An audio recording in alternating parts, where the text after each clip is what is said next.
Hello everyone, my name is Gulab Shah और आप सभी देख रहे हैं मेरा official channel D U education club. I hope आप सभी ठीक होंगे और अपनी अपनी स्टडी बहुत अच्छे से कर रहे होंगे। जैसे कि आप सभी जानते हैं, आज की जो वीडियो होने वाली है वो बीए प्रोग्राम थर्ड सेमेस्टर की है। थर्ड सेमेस्टर में जो आपका सब्जेक्ट है पॉलिटिकल साइंस, जिसका नाम है theory and practice of democracy, यानी लोकतंत्र का सिद्धांत और व्यवहार। अगर आपके पास भी ये बुक है तो ये वीडियो आप लोगों के लिए बहुत ज़्यादा इंपॉर्टेंट है, क्योंकि हम लोग इस बुक के जितने भी इंपॉर्टेंट क्वेश्चन विद आंसर हैं उन्हें कवर कर रहे हैं। एंड देखिए, ये जो इंपॉर्टेंट क्वेश्चन विद आंसर की सीरीज़ है उसमें मैं आपको already part 1, part 2 and part 3 provide करवा चुकी हूँ। आज का हमारा पार्ट 4 होने वाला है। तो अगर आपने प्रीवियस वीडियोस नहीं देखी हैं तो लिंक आपको डिस्क्रिप्शन बॉक्स में मिल जाएगा, वहाँ से आप इन्हें चेकआउट कर सकते हैं। एंड नोट्स को रीड आउट करने के लिए आप मेरे यूट्यूब चैनल की मेंबरशिप ज्वाइन कर सकते हैं। अदरवाइज़ सेकंड वे जो है वो मैं हमेशा वीडियो के लास्ट में बताती हूँ, तो वीडियो को लास्ट तक ज़रूर देखना। एंड देखिए, ये क्वेश्चन बहुत ज़्यादा इंपॉर्टेंट है क्योंकि सोल में मोस्टली क्वेश्चन रिपीटेड होते हैं। तो आप वीडियो को लाइक भी कर दीजिए एंड अपने फ्रेंड्स के साथ भी शेयर करना, ताकि वो लोग भी इन इंपॉर्टेंट क्वेश्चन को देख पाएँ एंड अपनी स्टडी को अच्छे से कर पाएँ। चलिए फिर स्टार्ट करेंगे। जहाँ लास्ट हमने वीडियो में छोड़ा था वहीं से आगे इस वीडियो की स्टार्टिंग करते हैं, ठीक है। नेक्स्ट क्वेश्चन है हमारा, क्या आप मानते हैं कि वैश्वीकरण की अवधारणा ने राष्ट्रीय राज्य की कल्पना को कमज़ोर किया है? स्पष्ट कीजिए। यानी ये क्वेश्चन पूछ रहा है कि आप मानते हैं कि वैश्वीकरण की जो अवधारणा है उसने राष्ट्रीय राज्य की जो कल्पना है उसको कमज़ोर किया है तो किस तरह से, ये आपको बताना है। चलिए भूमिका से देखेंगे। इसमें आप लिखेंगे, वैश्वीकरण आधुनिक दुनिया की वह प्रक्रिया है जो देशों को आर्थिक, सांस्कृतिक, राजनीतिक और तकनीकी रूप से एक दूसरे से जोड़ती है। यानी वैश्वीकरण एक ऐसी प्रक्रिया है जो पूरे विश्व को आर्थिक रूप से, सांस्कृतिक रूप से, राजनीतिक और तकनीकी रूप से एक दूसरे से जोड़ती है। इसके परिणाम स्वरूप दुनिया वैश्विक गांव की तरह बनने लगी है। दूसरी ओर राष्ट्रीय राज्य वह राजनीतिक संरचना है जहां एक सीमित भूभाग, सरकार, संप्रभुत्वता और नागरिकों की पहचान होती है। ठीक है, इस तरह से हम इन दोनों को देख सकते हैं। कई विद्वानों के अनुसार वैश्वीकरण ने राष्ट्रीय राज्य की शक्ति को कमज़ोर किया है। यानी कुछ ऐसे विद्वान हैं जो ये मानते हैं, जबकि कुछ मानते हैं कि यह राज्य को नई भूमिका भी देती है, क्योंकि नई जो भूमिका के रूप में ये राज्य को प्रकट भी करती है। इसीलिए यह प्रश्न महत्वपूर्ण है, क्या वास्तव में वैश्वीकरण ने राष्ट्रीय राज्य की कल्पना को कमज़ोर किया है या नहीं किया है। ये प्रश्न आमतौर पर उठता ही रहता है। ठीक है, तो हम इसमें देखेंगे कैसे वैश्वीकरण ने राष्ट्रीय राज्य को कमज़ोर किया, तर्क के आधार पर। क्योंकि हम ऐसे थोड़ी ना हवा में बातें करेंगे, तर्क भी तो देना होगा। तो अगर तर्क देखें तो पहला हम देखेंगे आर्थिक संप्रभुत्वता का कम होना। किस तरह से जो आर्थिक संप्रभुत्वता है वो कम हुई है। पहले एक देश अपनी आर्थिक नीति स्वयं बनाता था, पर अब अंतर्राष्ट्रीय बाजार, MNCs, WTO, IMF जैसी संस्थाएं देशों की आर्थिक नीति को प्रभावित करती हुई हमें दिख सकती हैं। विदेशी निवेश और अंतर्राष्ट्रीय व्यापार पर निर्भरता बढ़ती जा रही है। इससे राष्ट्र की स्वतंत्रता, आर्थिक निर्णय लेने की क्षमता कमज़ोर होती हमें दिखती है, या ये कहें कमज़ोर होती हुई हम देख सकते हैं। सेकंड जो रीज़न है वो आप लिखेंगे, सीमाओं का महत्व कम होना। किस तरह से वैश्वीकरण ने वस्तु, पूंजी, तकनीक और जानकारी को सीमाओं के पार तेज़ी से बहने दिया। यानी जो हमारी सीमाएं थी उन्हें पार कर दिया है। जो हमारी वैश्वीकरण है, या ये कहें पूंजीवाद है, वस्तुएं हैं और जो तकनीक है और जो जानकारी है, अब उनके लिए कोई भी सीमा नहीं रह गई है। इंटरनेट, सोशल मीडिया और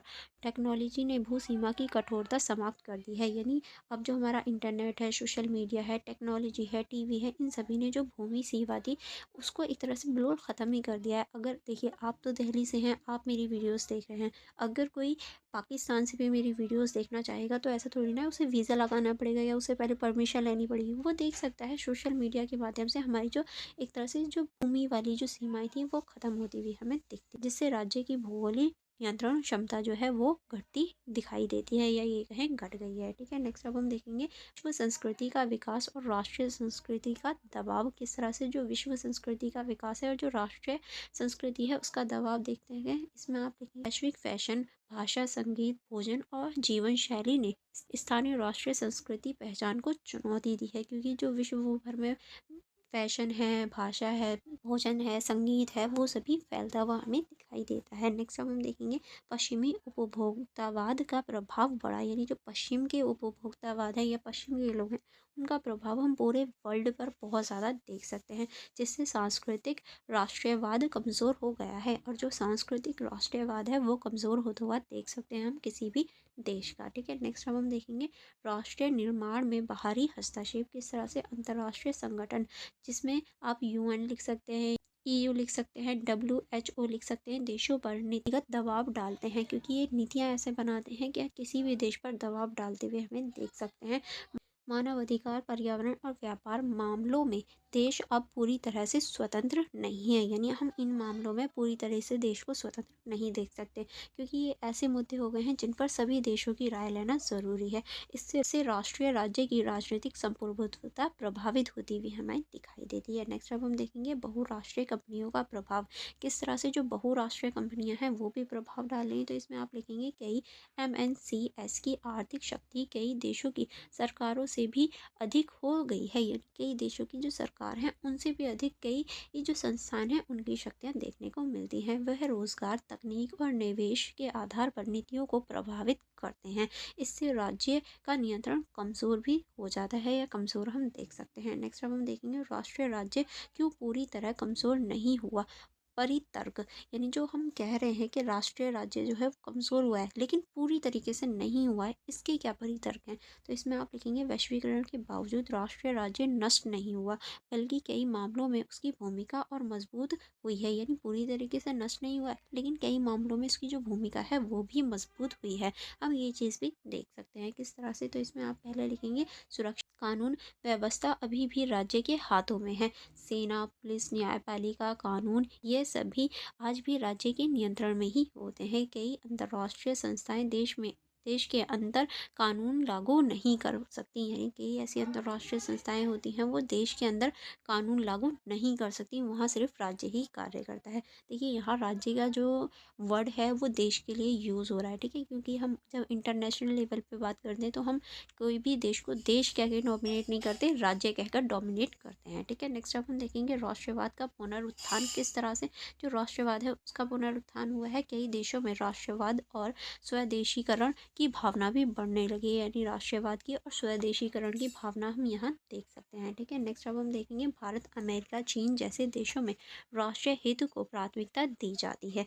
अब नेक्स्ट आप इसमें लिखेंगे राज्य की नई भूमिका नियामक, किस तरह से वैश्वीकरण के कारण राज्य अब नियंत्रण के बजाय नियामक बन गए हैं। ठीक है, वह बाजारों की निगरानी, डिजिटल सुरक्षा, विदेश निवेश नियंत्रण जैसी कई भूमिकाएं निभाते हुए हमें दिखाई देते हैं। ठीक है, चलिए आगे बढ़ेंगे। आगे अब हम देखेंगे वैश्विक संकट और राज्य की भूमिका बढ़ना, किस तरह से कोविड-19 महामारी, आर्थिक संकट, युद्ध, इन सभी में राष्ट्रीय सरकार ही नियंत्रण रखती है, यानी राष्ट्रीय सरकार जो है वो ऐसी सिचुएशन में, संकट वाली सिचुएशन में ही अपनी नियंत्रण रखती है, जिससे साबित होता है कि राष्ट्रीय अभी भी सबसे महत्वपूर्ण संस्थान है। हम इसीलिए कह सकते हैं कि राष्ट्रीय जो है जो देश है वो वैश्वीकरण बेशक आ जाए लेकिन अभी भी जो राष्ट्रीय यानी देश है वो ही इम्पोर्टेंट होता है।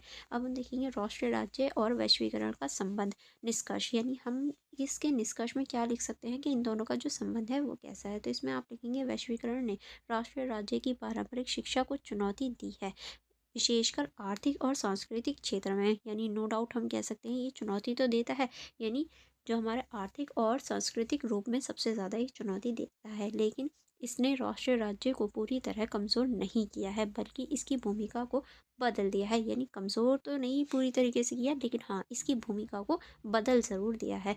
आज का राष्ट्रीय पहले की तरह पूर्ण नियंत्रण नहीं है बल्कि वह वैश्विक प्रतिस्पर्धा, सूचना तकनीक और बाजार की परिस्थितियों के अनुसार काम करने वाली संस्था बन गया है, यानी आज का जो तकनीक है, बाजार है, वो परिस्थितियों के अनुसार काम करने वाली संस्था के रूप में हम देख सकते हैं।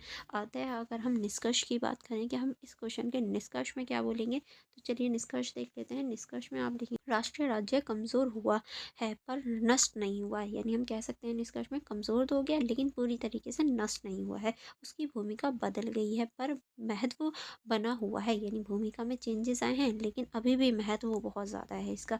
वैश्वीकरण और राष्ट्रीय राज्य दोनों अब एक दूसरे के निर्भर हैं और साथ साथ आगे बढ़ रहे हैं, यानी दोनों ही एक दूसरे पर निर्भर हैं और दोनों ही एक ही साथ आगे बढ़ सकते हैं। ऐसा नहीं है वैश्वीकरण आगे बढ़ जाए और राष्ट्रीय राज्य पीछे रह जाए, या राष्ट्रीय राज्य आगे बढ़ जाए और वैश्वीकरण पीछे रह जाए। ऐसा नहीं हो सकता, दोनों ही एक साथ आगे बढ़ रहे हैं। आई होप आपको क्वेश्चन समझ में आ गए होंगे। एंड यहाँ आपकी जो फुल बुक के इंपॉर्टेंट क्वेश्चन विद आंसर थे वो कंप्लीट हो जाते हैं, यानी आप फुल बुक को कवर कर लेते हैं। अगर और भी कोई डाउट या कोई और प्रॉब्लम रहती है तो आप मुझसे कमेंट बॉक्स में पूछ लीजिएगा। Otherwise for more information, for more connectivity, आप मेरे यूट्यूब चैनल को सब्सक्राइब करके बेल आइकन को प्रेस कर दीजिए, ताकि जो मेरे नेक्स्ट सब्जेक्ट के नोट्स हों या नेक्स्ट सब्जेक्ट की वीडियोस हों वो आप तक आ जाएं, एंड आप बिना टाइम वेस्ट करे उन्हें फटाफट देख सकें। एंड आप मेरा टेलीग्राम ग्रुप ज्वाइन कर सकते हैं for more information, for more connectivity. And अगर आप पर्टिकुलर किसी सब्जेक्ट की वीडियोस चाहिए तो आप मुझसे यहाँ बता भी सकते हैं। आप मेरा टेलीग्राम चैनल ज्वाइन कर सकते हैं, यहाँ मैं नोट्स प्रोवाइड करवा देती हूँ, ये सेकंड वे है नोट्स को देखने का। एंड आप मेरी इंस्टाग्राम आईडी भी चेकआउट कर सकते हैं, जहां आप अपनी अपकमिंग वीडियोस से रिलेटेड जो भी इन्फॉर्मेशन है वहां आप देख पाएंगे एंड अपनी सी टाइम टू टाइम कर पाएंगे। अगर कोई और डाउट हो तो कमेंट बॉक्स में पूछना मत भूलिएगा, अदरवाइज़ इन सभी का जो लिंक है वो आपको कमेंट बॉक्स में देखने को मिल जाएगा। तो कमेंट्स बॉक्स चेक करना एंड वीडियो को लाइक करना मत भूलिएगा। एंड अपने फ्रेंड्स के साथ भी शेयर करना, क्योंकि ये वीडियोस जिस तरह आपके लिए इंपॉर्टेंट है आपके फ्रेंड्स के लिए भी इंपॉर्टेंट है। चलिए फिर मिलेंगे नेक्स्ट वीडियो में। Thank you for watching everyone.